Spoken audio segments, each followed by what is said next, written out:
I reach the end of the trail, the air is still, and I am a hunter. What's up, guys? I'm Tamtu for Zoomin TV Games. I'm here with the producer for Assassin's Creed Rogue, Ivan. How are you today? Very well, thank you very much. My name is Ivan Balabanov. I am the producer of Assassin's Creed Rogue, and it'll be my pleasure to answer any of your questions. And that's exactly what we want. So we have a few questions for you. We know very little about the game so far. All we've seen is Shay standing with a gun against a brother assassin. Okay. First off, we only saw snowy areas, but where's the game set? Essentially, the game is set in North America during the period of 1751, 1761.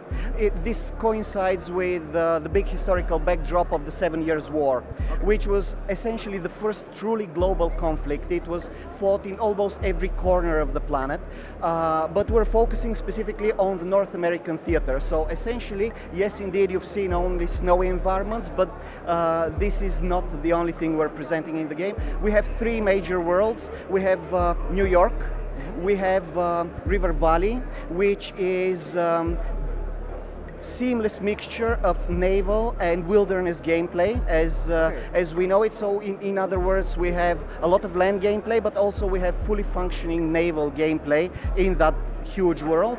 And then we have the North Atlantic, which is based off the coast of Nova Scotia and further north. This is why so much ice there. It's the choice of these theaters is and three worlds is linked very closely to, on one hand, what's happening in the game, and also with the broader historical context. In the North Atlantic, that was the area where most of the convoys of during the 7 Years' War were passing, both French and British. So we have we're going to see a lot of naval action there. All right, so historically it's pretty accurate then. We get to relive a few of those historic moments. You mentioned New York and you mentioned a lot of naval combat. So that brings the question, how does it connect to Black Flag and or Assassin's Creed 3?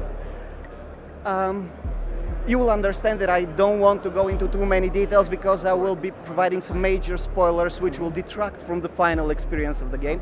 But essentially, the game in terms of time frame, it's after Assassin's Creed Black Flag and before Assassin's Creed 3 in terms of timeline. We chose to do Rogue in that way in order to close off the North American saga linked to the Kenway family, both on current gen console and within this historical and geographic area for now. And we are we're going to provide a lot of answers of things which have started in Black Flag, and we see the end result in AC3. Rogue will provide a lot of the answers of what happened in the middle. And Shay is a critically important element in the whole storyline. Okay, because assassin turning rogue, that's mind-blowing for most of us. I think we had a hint of that in Unity with the title where, okay, in AC3 we had Haytham Kenway. Yes. Oh, that plot twist at the third chapter. I'm just saying that it's a plot twist, that's all. Something else we had in the previous games was multiplayer. Does that return in Rogue? No, actually we don't have multiplayer in Rogue. We focused all our efforts in delivering uncompromising single-player experience, and we will not have a multiplayer on Rogue. All right, so let's take it a little bit back. Liberation on PlayStation Portable. It introduced a female assassin, a new concept with new gameplay, and now we have an assassin going rogue. Are you planning to use more of these last gen or side games as a concept to try out new concepts for the franchise? Essentially, we are bringing in a lot of innovations in Rogue. They are relevant both to the naval gameplay and to the land gameplay. And once Shay goes rogue and turns his back on his brothers, we will see the introduction of major new elements. So this is something you will understand that I can't go into too many details, but I'll give you just as a typical example. This is the Templar gameplay, which the players will experience when Shay goes on the other side. So this in itself is not a simple feature as in, okay, you receive a new weapon and hops, all of a sudden you become a Templar. It's a more complex setup which involves on one end new tools and skills which our main character will have, and also his ship will have. But also it's the way the missions are set, the objectives are set. We are promoting very open, almost completely open approach to any of our missions. You can play them whichever way you want and whichever way you see fit. But it's also the way your enemies will treat you.